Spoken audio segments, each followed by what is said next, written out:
Hello, welcome back to That's English. Hello. Technology is our topic again today, and we're going to start by asking people this question. How will technology affect our lives in the future? See if you agree. I think technology will continue to influence our lives a lot. People, I think, will have a lot more leisure time.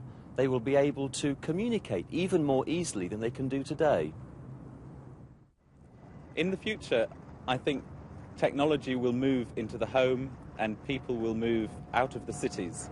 I think people will live and work more at home and in villages. I think cities will become a thing of the past. I think that technology will help people in communicating more easily with links around the world, things like the internet. I think everyday life will become more efficient, and I think that we will find that we'll have more and more machines doing jobs that people could do. But I don't think that's such a bad thing. People are quite often scared of technology. We don't need to be. Well, I'm sure that's right. We don't need to be scared of technology. Yes, I agree. But not everybody is 100% positive about technological advances. Here's someone who thinks that they are mixed blessings. Tienen su lado bueno y su lado malo. Like most things, they are mixed blessings. Technology certainly can help us in medicine very much, but misused, it can also be a curse. Technology can help us in medicine very much. But misused, it can also be a curse. Pero si se usa mal, puede llegar a ser una amenaza. I'm sure he's thinking of new weapons that have been developed with the help of technology. One thing people often find very hard to do is to describe or explain a piece of technology. Listen to this man telling us what he thinks are the two most important pieces of technology. I must say, telephones that you can move about with are a great boon, I think. What else can I think of that's... what are those ovens called that I can't remember the name now? Microwave. Microwave oven's pretty handy. Anyway, there are two things that's a great improvement to life.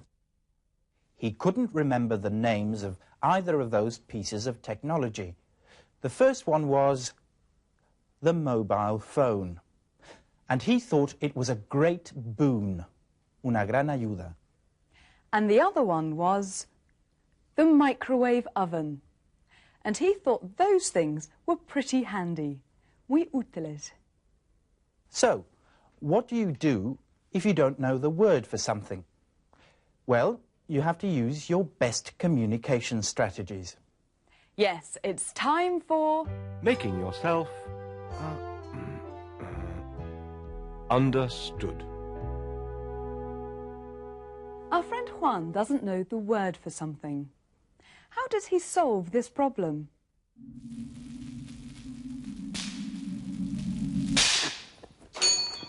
Hello. Is everything all right? I have a problem. The thing for my television doesn't work. I'm sorry, I don't understand. You know, the thing. The thing for the television. It's broken. I want to buy a new one. What thing? It's a black box with buttons on it. I don't know the word for it in English. I can't sell you another one if I don't know what it is. It changes the picture on the television. Ah! Do you have a dictionary? Mando a distancia, mando a distancia, mando a distancia. Ah. Remote control. Ah! You mean a zapper? A zapper?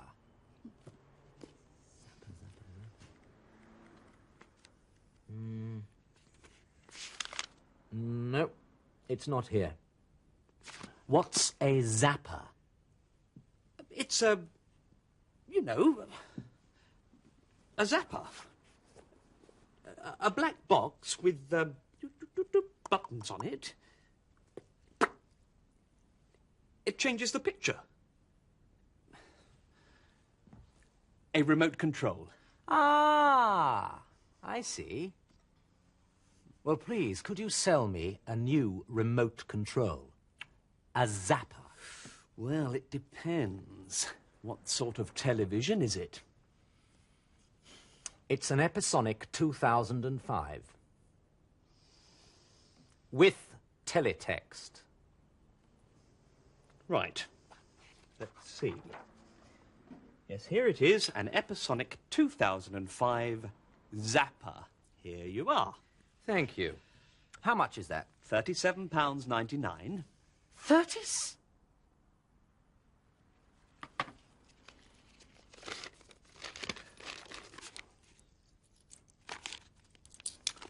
Could I have a receipt, please?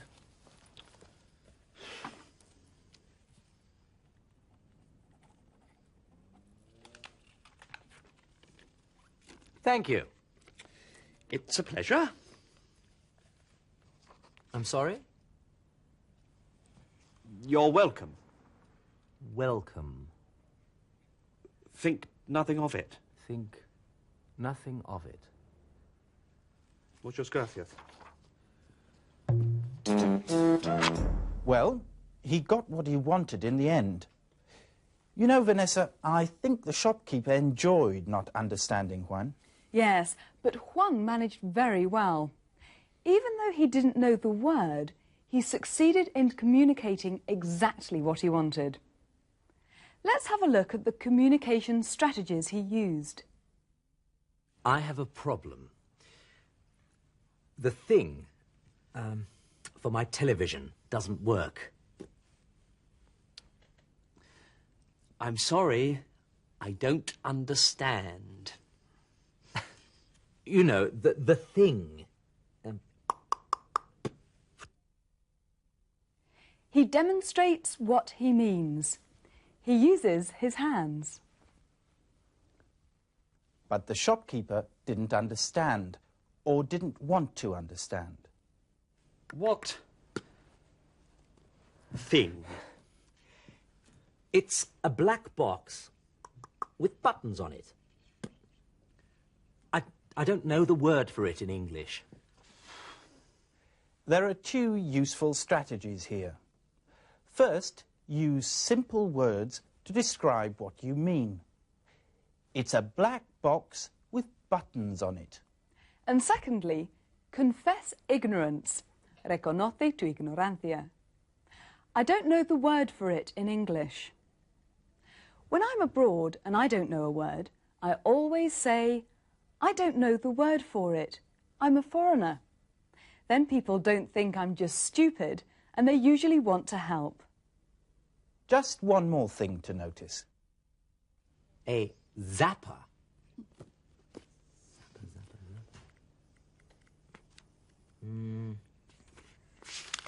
No, it's not here. What's a zapper? What's a zapper? The strategy here is, if you don't know, ask. 4 obvious but useful strategies there. And now we're going back in time. How did people in the 1950s view the technology of the future? Over to the newsroom.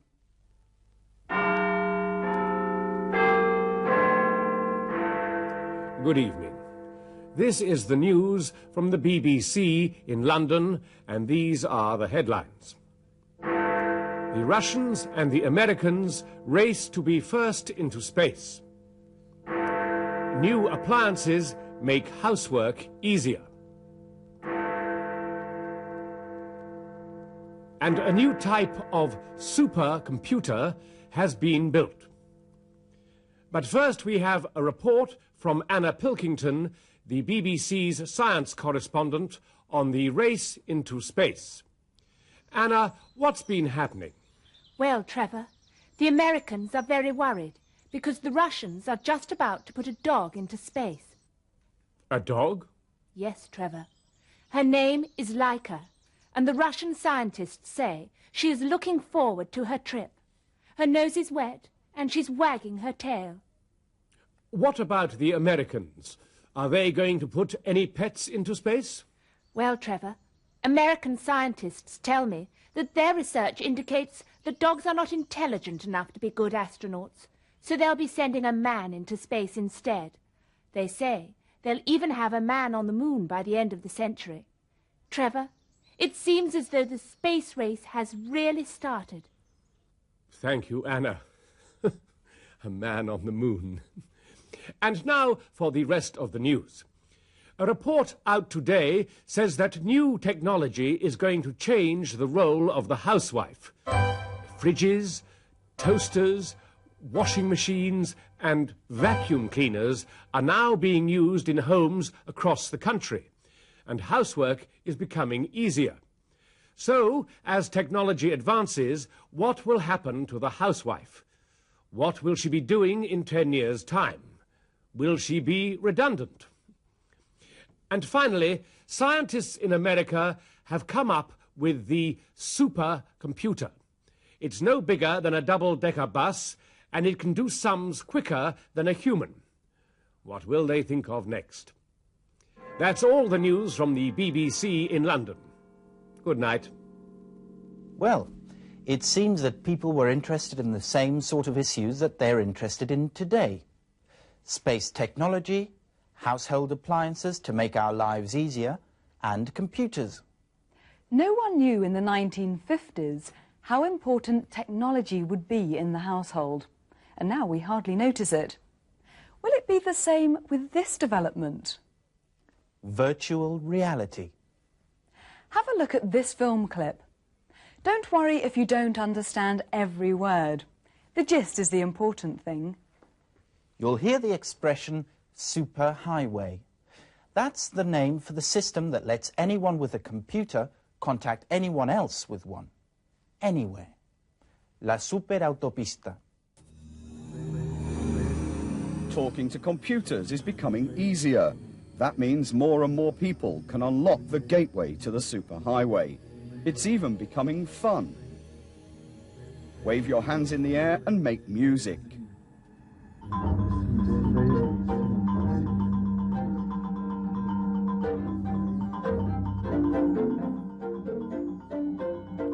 Or navigate your way through your personal virtual reality on the screen. For example, selecting a tree for the garden, watching it grow, and seeing how it would look from various angles in your own backyard. The computer can even store an image of your face, allowing you to choose a pair of spectacles and try them on. More and more people have unlocked the gateway to the superhighway. Cada vez más personas abren la puerta de acceso a la superautopista and navigate around it. Y navegan por ella. Now I can even store an image, puedo incluso guardar una imagen of my face so that I can choose a pair of spectacles. There, what do you think, Tony? Not bad, but I think you look even better without them. So? That's better. Now it's time to say goodbye. Oh yes, goodbye. Goodbye. See you soon.